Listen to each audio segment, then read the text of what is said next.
Bueno, buenos días a todos. Disculpen este parón. El acuerdo de paz del 24 de agosto abrió desde luego una nueva era en Colombia. El presidente Santos aseguraba en una entrevista que le hicimos este fin de semana en El País que lograr la paz había sido difícil, pero construirla iba a ser aún más complicado.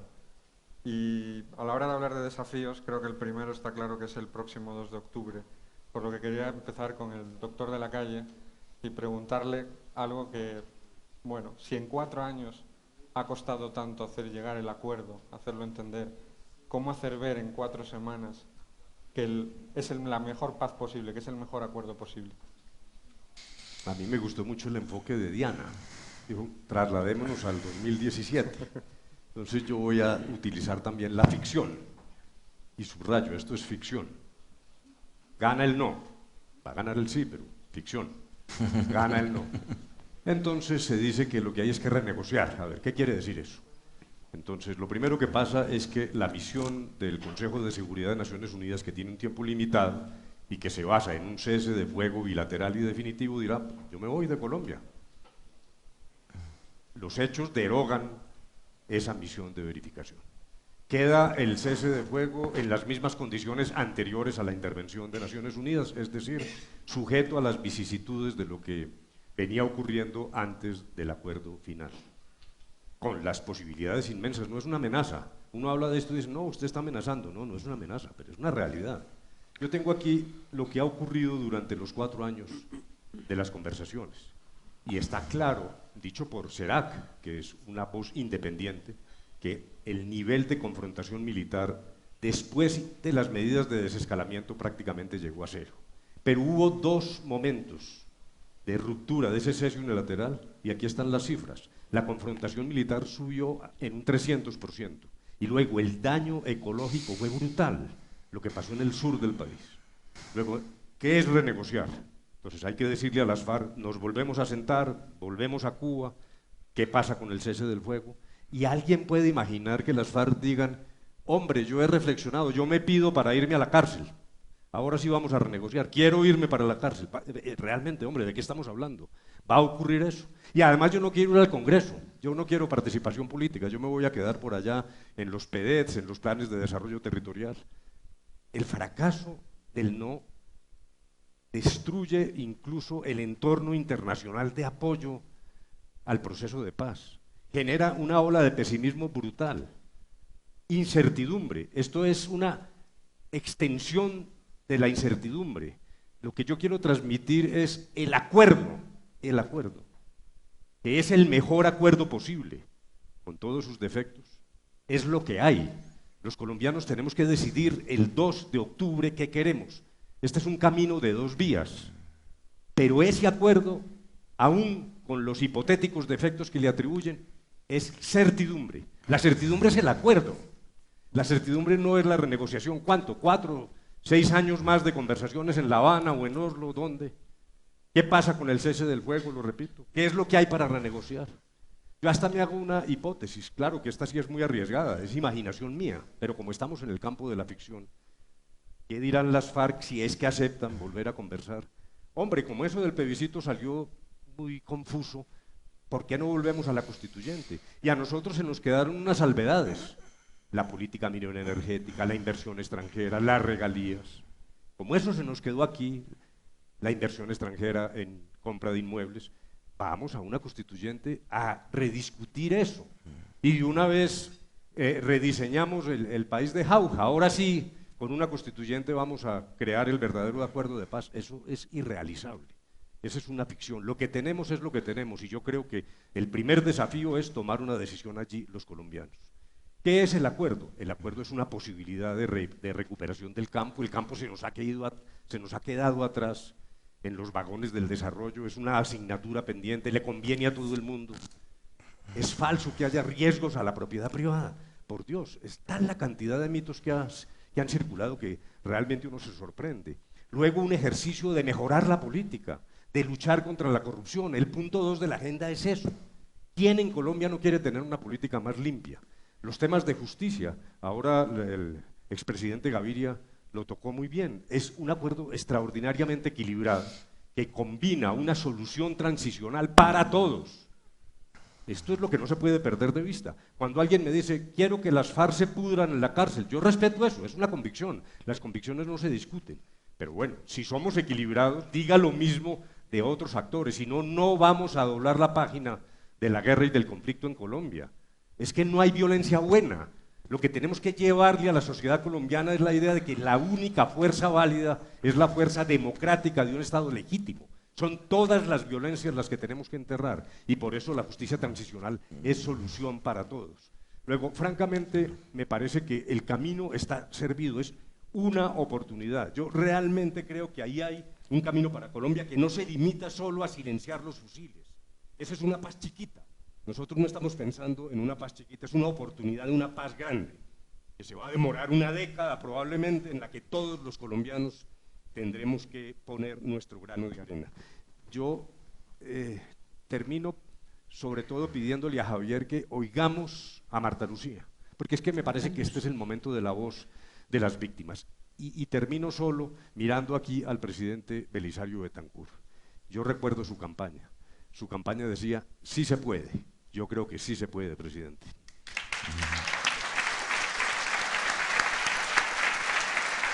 Gracias, doctor. Efectivamente, con nosotros está Marta Luz Amorocho. Marta Luz perdió a su hijo en el salvaje atentado de 2003. Uno de los acuerdos más criticados, más lo hablaba el doctor de la Calle, era el tema de la Jurisdicción Especial para la Paz, que se ha pactado que ningún actor del conflicto acabará entre rejas siempre y cuando aporte verdad sobre los crímenes cometidos. A mí me gustaría saber su versión, su visión. ¿Qué espera usted de ese tribunal especial y cuánta verdad se necesita para reparar a una víctima? Aprendí muy chiquita, en mi casa, que cada derecho implica una obligación, que el derecho mío llega hasta donde me encuentro con el derecho de los demás y que en la medida en que yo me respeto, puedo respetar al otro. El ir a La Habana, y yo no entendía si el conflicto es entre las FARC y el Estado, ¿qué hacen los otros 20 aquí? ¿Qué pitos tocan? Después de compartir los 2 días con ellos y de luego encontrarme con todas las delegaciones, me hizo entender a qué íbamos. Resulta que las víctimas no escogemos victimario. Resulta que el hijo mío no vale más que el de la guerrillera. Resulta que mi dolor no es más fuerte ni más válido. Y resulta también que por ser de aquí o de allá no tengo derecho a delinquir. Entonces, como lo dije en La Habana, la verdad es indispensable. Sin verdad no hay justicia. Sin verdad no hay reparación. Sin verdad no hay garantía de no repetición. Tenemos la gallardía, los calzones suficientes para entender que la verdad no es la mía, sino que es la verdad de todos. Es de esa condición de ser humano, de esa integridad, de esa dignidad, de donde podemos partir y a lo que tenemos que apelar. Nosotros los colombianos, no hay uno de los colombianos vivos que pueda decir quiero volver a la paz. Llevamos 500 años matándonos. ¿Nos ha servido? Los métodos violentos no entregan nada y nadie tiene el permiso para ejercerlos. La justicia transicional y las penas simbólicas son simbólicas, porque la reparación es simbólica. A mí nadie ni nada me va a devolver un abrazo, uno solo, de mi hijo. El tiempo pasa y uno olvida, no es verdad. La ausencia se hace más grande y la necesidad de pronto también. Entonces, no hay cómo olvidar, no hay cómo decir que no pasó, pero esa es una circunstancia y la vida la da para ver qué tanto soy capaz de hacer yo por mí, qué quiero de mí, qué le quiero dejar a mi hijo. Y yo digo, soy una mujer de fe y una mujer bendecida.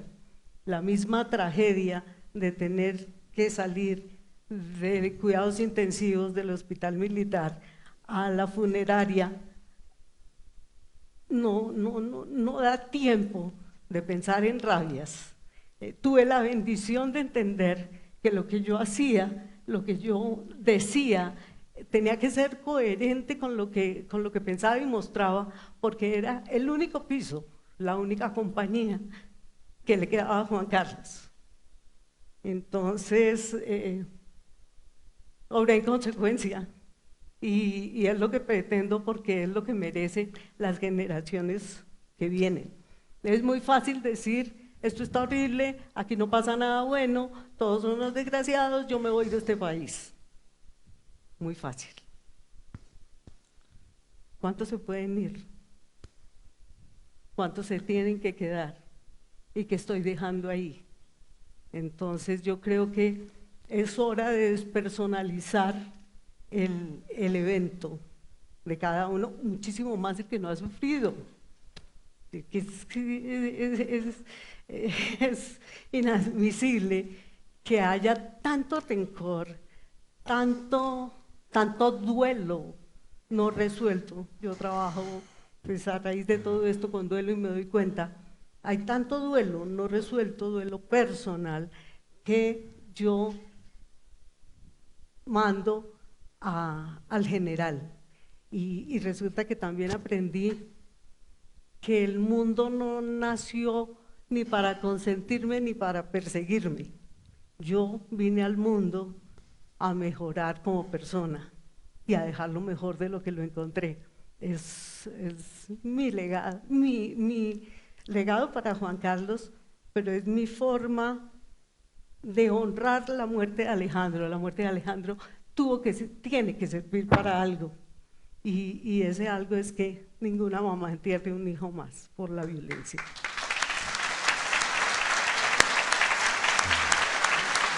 Marta, muchas gracias por tu valiente testimonio. Sé que no es fácil para ti decirlo, y más aquí, en este sitio. Así que muchas gracias.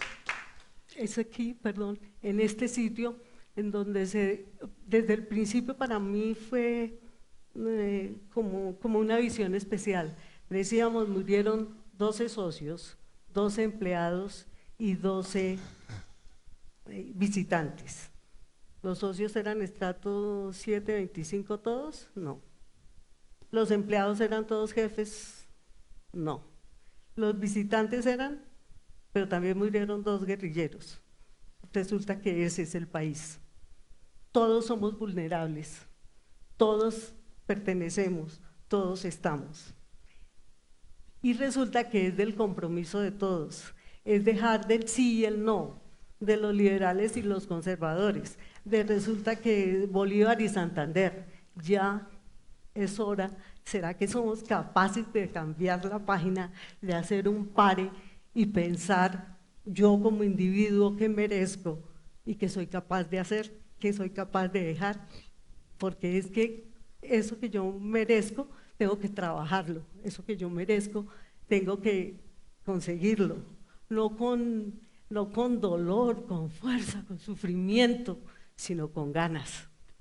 Aquí mismo tuve la oportunidad de recibir el abrazo simbólico de un exguerrillero y lo conocí, era un muchacho de la edad de mis hijos y vi su historia y la escuchamos y quedó registrado el abrazo, todos creo que lo han visto, pero lo más importante no quedó registrado y me parece que es valioso y les quito el tiempo porque creo que que es importante para este momento de nuestro país y de lo que significa para el mundo que está pendiente.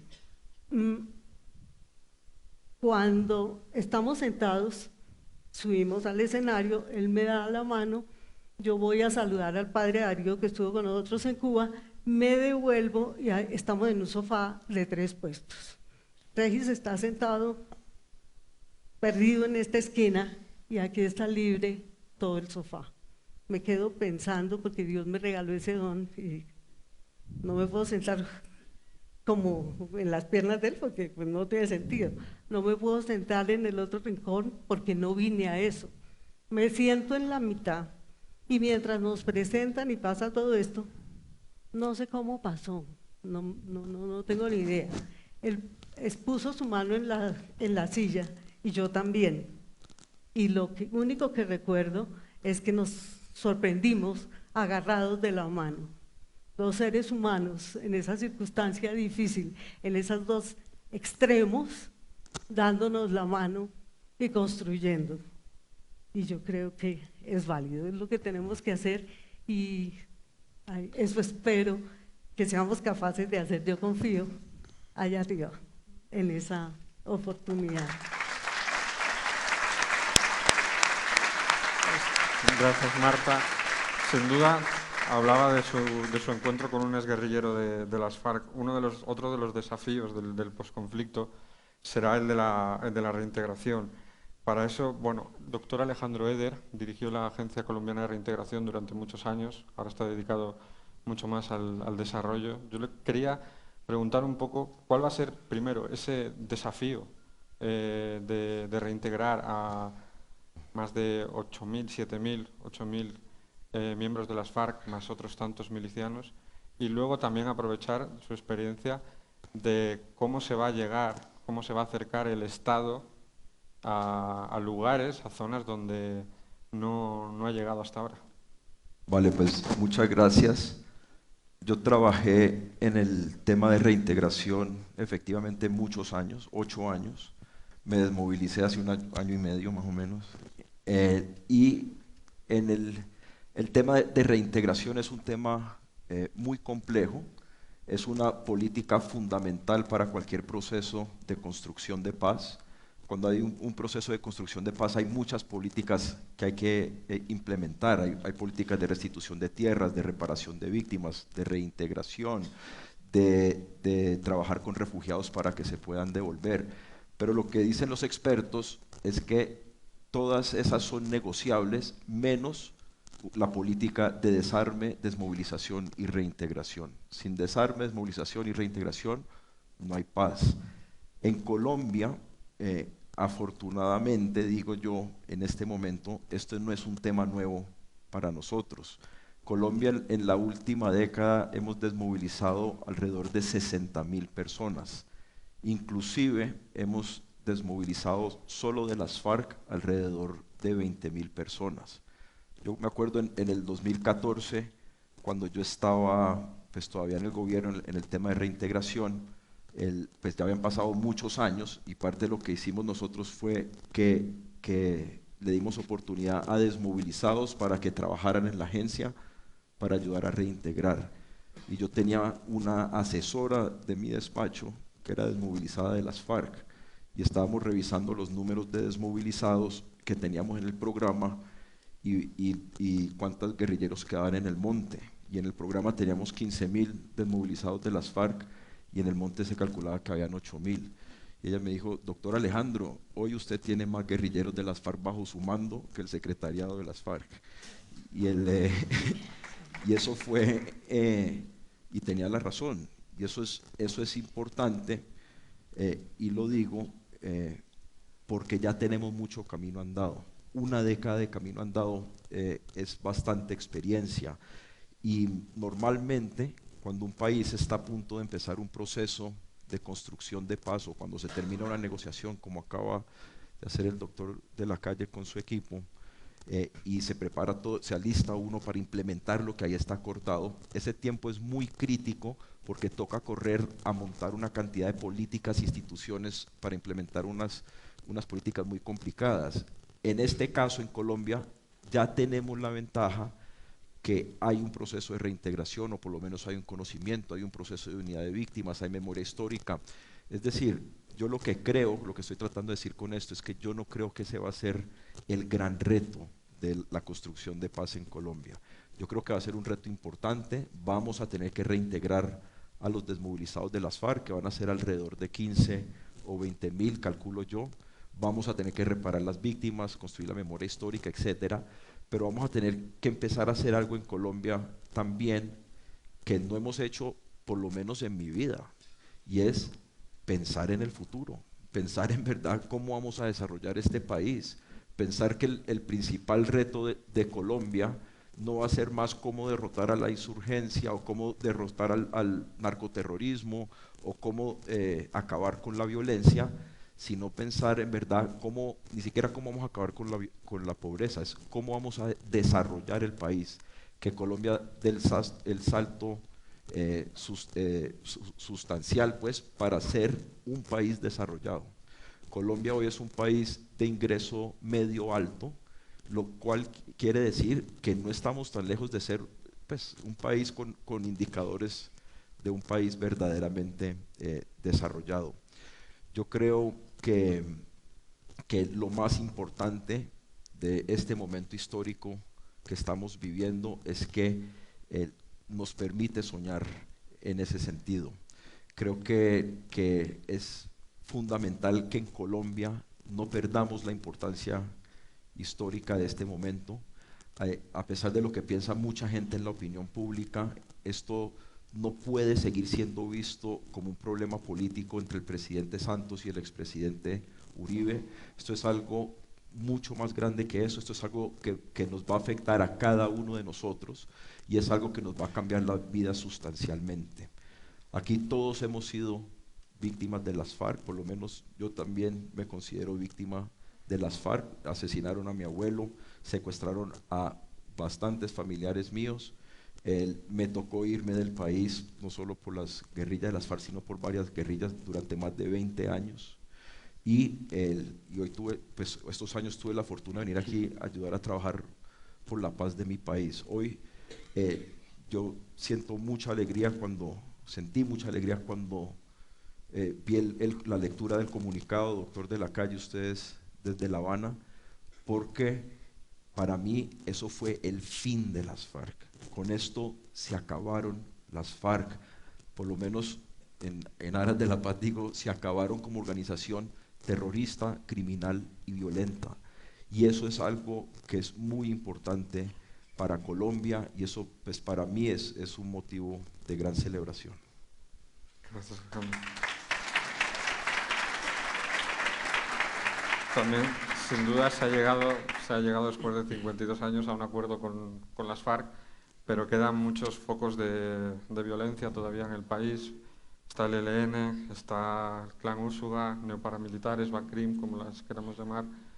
Quería preguntarle a Héctor Riveros, por su experiencia y de cara mirando al posconflicto, ¿cómo se debe actuar para tratar de evitar que los territorios donde tradicionalmente han estado las FARC lo ocupen otros grupos armados? Ok, bueno, muchas gracias a los organizadores por la invitación. A ver, yo creo que pues, yo formo parte de un grupo de personas con las que hemos venido desde hace algún tiempo tratando de hacer un documento en el que se conceptualice el posconflicto, que es una palabra que en Colombia se está usando sin que estemos muy seguros de que todos le estamos dando la misma connotación.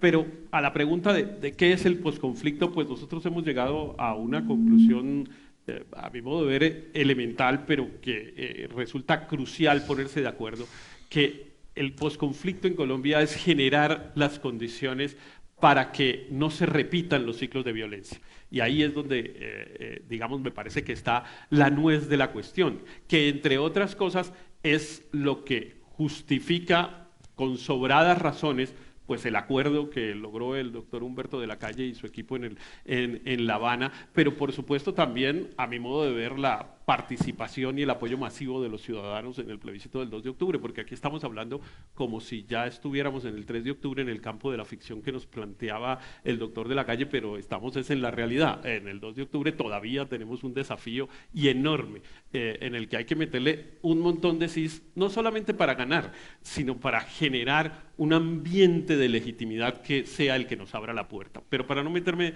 digamos, en la discusión propia del plebiscito, sino más adelante, digo, generar las condiciones para que los ciclos de violencia no se repitan en Colombia, pues implica hacer muchas cosas, pero tratando de sistematizar todo lo que habría que hacer, yo diría que hay como 3 conjuntos de cosas que hay que hacer. Una, por supuesto, cumplir el acuerdo. El acuerdo de La Habana es una cosa que tiene que ser un compromiso de toda la sociedad colombiana de construir colectivamente, porque ahí, como se ha dicho, por supuesto que hay unas condiciones para permitir la reintegración de los miembros de las FARC, pero también hay un montón de temas de agenda pública que incluso si hubiésemos sido quizá más responsables en la sociedad colombiana, hemos debido haberlas adoptado e implementado mucho antes para no tener la sociedad tan desigual que tenemos. Cumplir el acuerdo es un conjunto.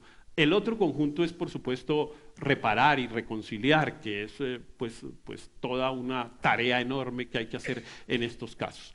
Pero hay un tercer conjunto en el que yo quisiera centrarme un par de minutos, que es hay que construir Estado y ciudadanía. Cuando se miran los ejemplos, digamos, comparados de lo que ha pasado en otras partes en materia de posconflicto, se menciona mucho El Salvador, por ejemplo, y es claro que en Centroamérica hubo, a mi modo de ver, un déficit de construcción de ciudadanía para hacer verdaderamente una paz estable y duradera. Y ahí yo mencionaría uno de los varios elementos en los que hay que trabajar, pero uno que me parece que desafortunadamente queda un poco en un segundo plano y a mi modo de ver es absolutamente primordial, que es, y además es básico, pues en un Estado democrático, garantizar el imperio de la ley.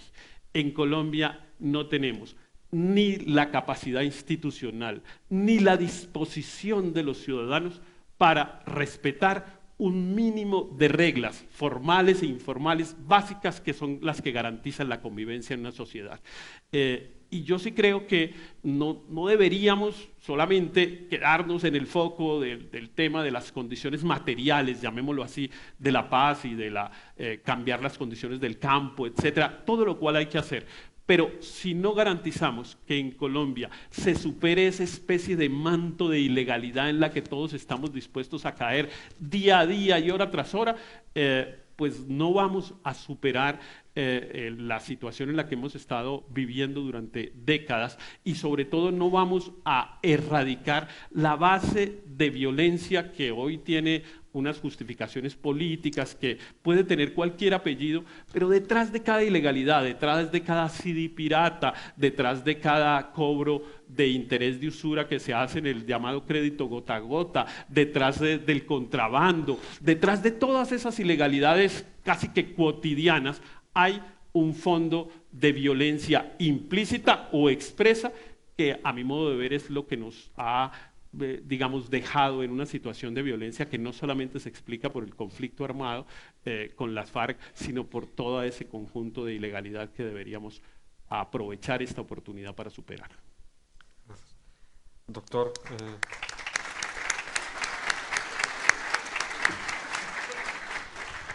ya que el doctor de la Calle quería recurrir un poco a la ficción también, yo le recojo el guante y un poco también desde el punto de vista personal. Si el 2 de octubre gana el no, usted, después de 4 años negociando, sé que ha sido muy duro para usted, para su familia, ¿qué pensaría? ¿Qué se sentiría? ¿Qué se le pasaría por la cabeza? ¿Qué pensarían los colombianos? No, primero es un desastre, más allá de lo personal. Pues uno se aguanta lo personal y la familia, bueno. No, es realmente un desastre. Es decir, usted se imagina el golpe de pesimismo en qué quedaría esta sociedad. Nosotros, pues claro, maltrechos, el propio gobierno, hasta la dirigencia de las FARC, ojo con eso, porque es que la oportunidad de negociar es esta. Yo quiero darle un consejo a la clase dirigente. Bueno, consejos no se dan si no se piden, ¿no? Entonces, una opinión, después de estar 4 años todos los días con estos caballeros allá, yo sí quiero decir aquí, invitarlos en ese camino ya no de la ficción, sino de la imaginación, que pensemos un poco más adelante. Es que esta no es una discusión sobre los gobiernos pasados, ese es un error, esta es una discusión sobre el futuro. ¿Qué ha pasado en Colombia? 11 millones de colombianos han ingresado a la clase media, particularmente en el mundo urbano. Primer desafío es evitar que se devuelvan.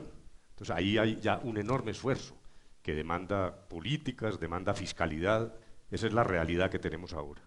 Pero eso genera una cierta carga también aspiracional, con un riesgo de frustración, de frustraciones urbanas, de insatisfacciones urbanas. Pensemos eso en 10 años. El problema en 10 años no es, dijéramos, una guerrilla concentrada en la periferia de Colombia.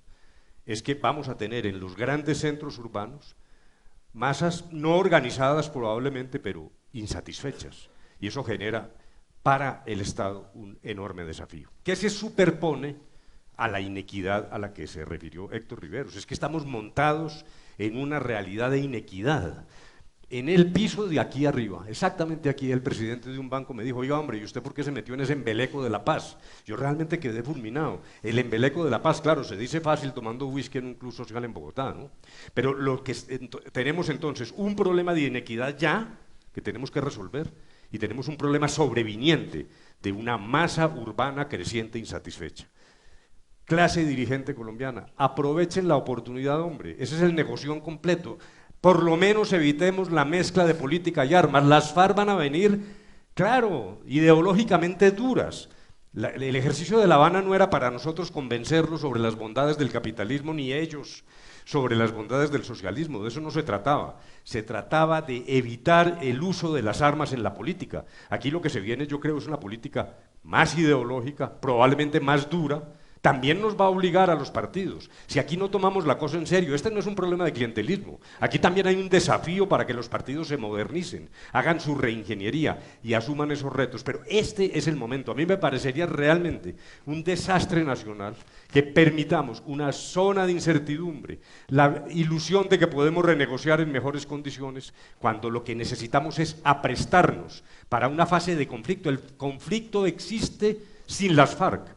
Ese es otro error. Desde acá, desde la vida urbana, se dice: no, usted extermina las FARC, como dice el presidente Gaviria, y se acabó el conflicto. No, aquí tenemos conflictos y vamos a tener nuevos conflictos, conflictos urbanos que tenemos que afrontar sin armas. Esa es la gran oportunidad, es realmente lo que yo veo en el futuro inmediato. Ese es un gran negocio el que podemos hacer el 2 de octubre.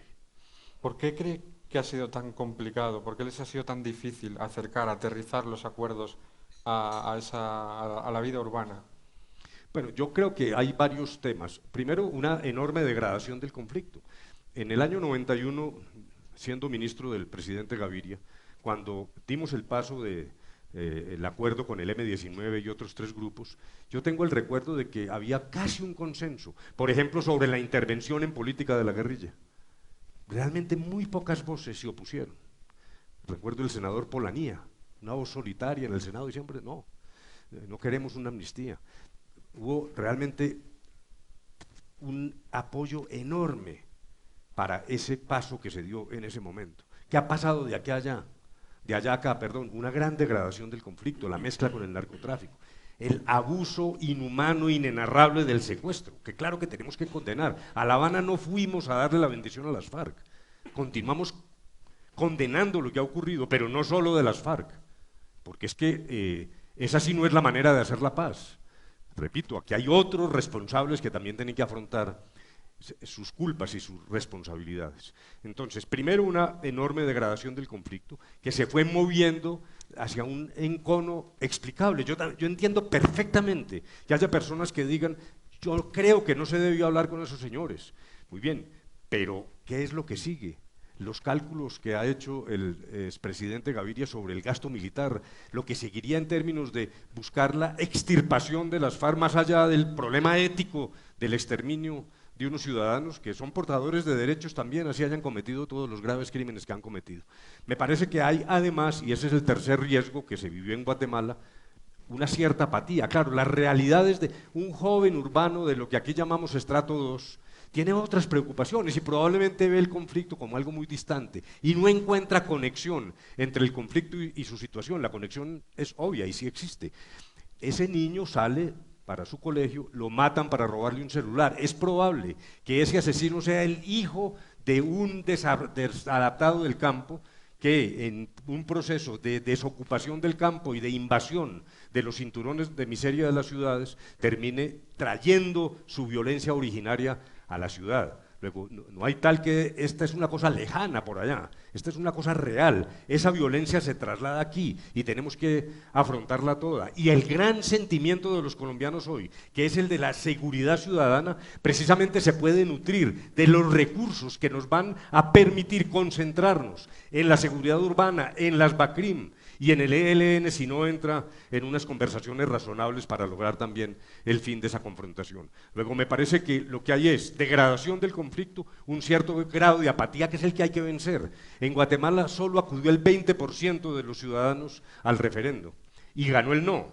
Eso es lo que no nos puede pasar. Esta es una realidad. Tenemos un país inequitativo, tenemos violencia. La vieja violencia del campo afecta a la seguridad ciudadana. Paz con seguridad es realmente lo que sigue y es lo que exige que tomemos una decisión los colombianos el 2 de octubre. Gracias, doctor.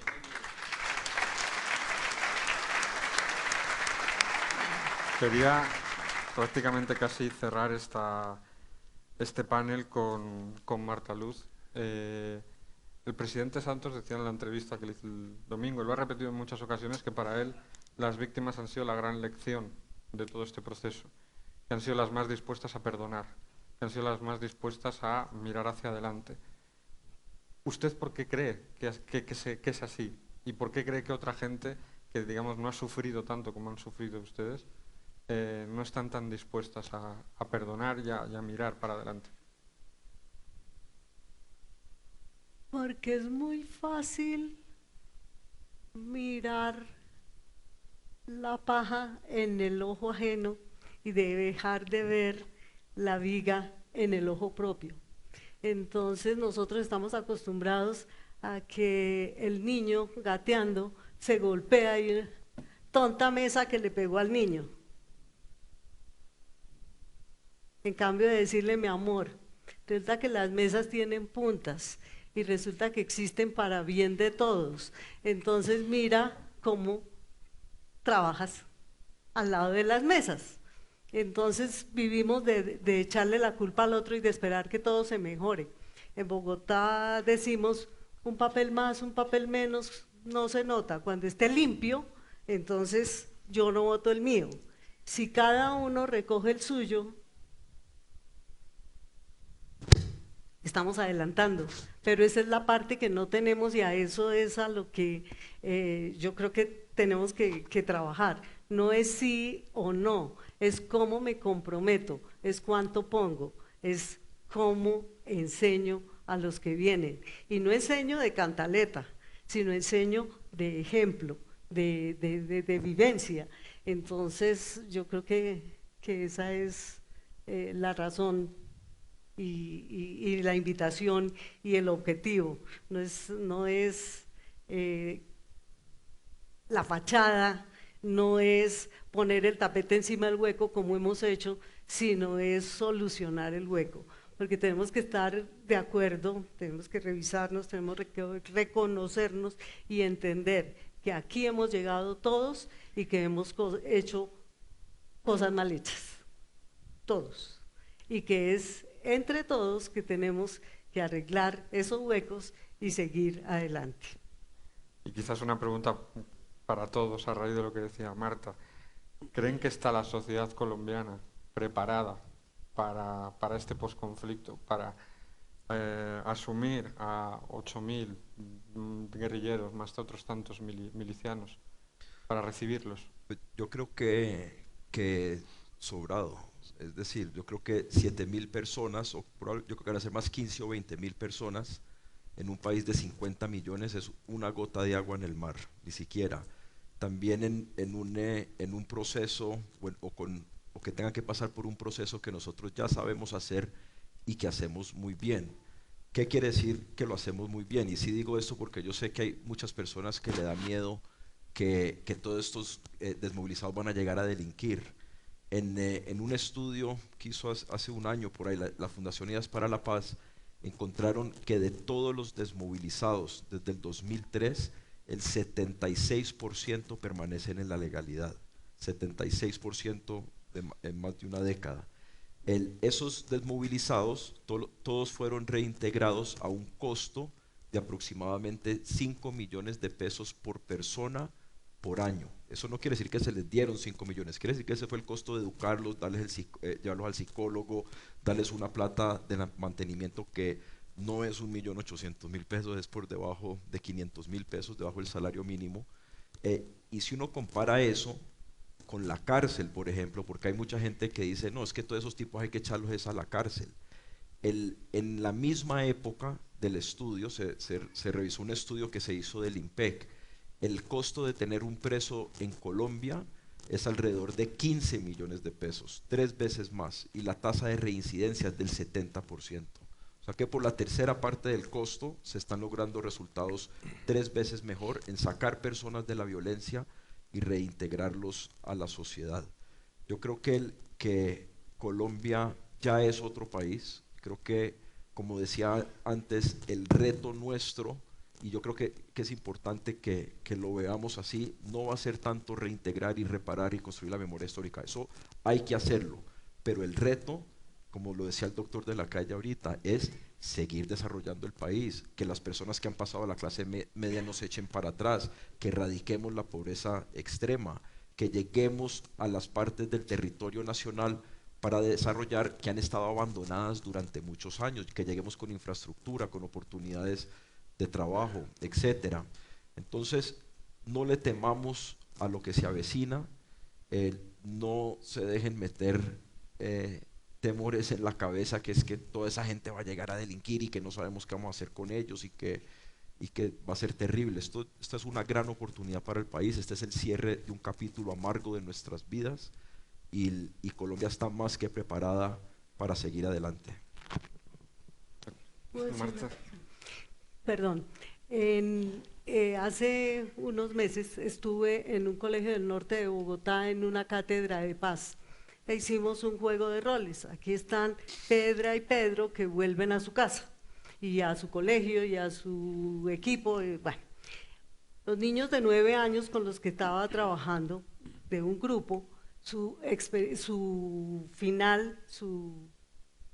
síntesis fue: si esas personas deciden decirle no a las FARC y volver, merecen nuestro respeto y merecen nuestro apoyo. Eran niños de 9 años. Entonces es la ciudadanía completa la que tiene que dar ese apoyo y en lo que se tiene que comprometer. Ellos solos no van a poder. Yo hago parte del Hospital de Campaña de Víctimas Visibles, que es respuesta a la petición del Papa en el año de la misericordia, y tuvimos un retiro para víctimas y victimarios, y parte del testimonio de alguno era: yo ya estoy saliendo de mi proceso, y le decía a los nuevos, es muy difícil que dar este paso, porque mientras uno está sostenido, en lo que usted decía, mientras uno está sostenido, pues es relativamente fácil, pero cuando se encuentra con la sociedad, cuando tiene que salir, conseguir puesto, ver dónde vive y hacerse cargo de sí mismo, se encuentra con la pared que no le permite seguir. Entonces ahí hay una disyuntiva: me devuelvo a lo único que sé y con los únicos que me reciben. Y este muchacho les decía, tienen que mantenerse, tienen que darse el valor suficiente para seguir adelante y no devolverse. Pero entonces esa es la parte. Yo te doy una buena noticia. Desde hace año y medio, casi 2 años que salí de la agencia de reintegración, donde estuve 8 años, como les decía, me ha pasado ya varias veces, yo diría casi una vez al mes o una vez cada 2 meses, que me topo con personas. Por ejemplo, una vez en un evento como este, las personas, pues, que no me acuerdo cómo se llaman, los operadores, pues, que arreglan todas estas tarimas y todo esto, se me acercó la jefa de uno de esos operadores Me dijo, doctor Alejandro, ¿cómo está? Yo me llamo X, yo soy desmovilizada, yo ya me reintegré, yo trabajo aquí, yo soy directora, pues aquí en esta empresa, directora de este proyecto. Me ha pasado inclusive en la alcaldía de Cali, conocí a un alto funcionario, no alto pues, pero medio, que también era desmovilizado. Me ha pasado en restaurantes que se me acercan el mesero y me dice, yo soy desmovilizado, ya estoy reintegrado. Y mucha gente ya está reintegrada. Es decir, esto no es nuevo. Por eso digo, esa no hace la parte difícil. Lo que dice sí es cierto. A todos ellos yo siempre les pregunto, ¿su jefe o la gente sabe que usted es desmovilizado? La respuesta es no, porque si se dan cuenta me echan. Pero o sea, la buena noticia es que las personas logran salir adelante y quieren salir adelante. Y muchas veces uno no se da cuenta de eso, pero el miembro de un grupo de estos también es persona, también tiene sueños, también quiere tener hijos, también quiere tener casa, también quiere ser libre. Lo triste es que la sociedad no los acepta, pero si aunque sea les damos las herramientas para que puedan salir adelante, lo único que yo les sugeriría a las personas en este cuarto es si algún día se topan con una persona que es reintegrada, en vez de rechazar a esa persona, denle las gracias, interésense por esa persona, muchas gracias por el paso que dio, muchas gracias por estar desde el lado, bienvenido de vuelta. Bueno, ya el tiempo se nos está agotando. Marta, muchas gracias. Doctor Riveros, gracias. Gracias, Javier. Doctor Eder, muchas gracias. Y doctor de la Calle, muchas gracias. Y les insto al año que viene, ya sin ficción, volver a sentarnos y seguir conversando. Muy bien, magnífico, mil gracias. Gracias.